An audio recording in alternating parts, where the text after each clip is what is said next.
A continuación se va a realizar auscultación. En la parte anterior encontramos con 9 puntos y en la parte posterior con 10 puntos. En la auscultación se realiza bilateral y contralateralmente. Aquí vamos a escuchar ruidos normales, en donde el ruido normal se llama murmullo vesicular o también pueden estar disminuidos, aumentados o abolidos. También encontramos los ruidos anormales que pueden ser el frote pleural, el soplo tubánico y el pectoroloquia.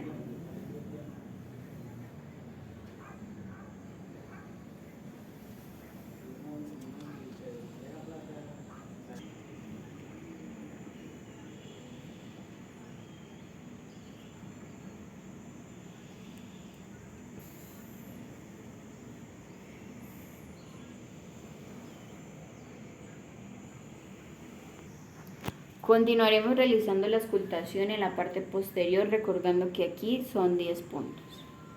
Encontraremos en ruidos sobreagregados que pueden ser sibilancias, roncus y estreptores, que pueden ser finos cuando son escuchados en los alveolos y los gruesos que pueden ser en los bronquios.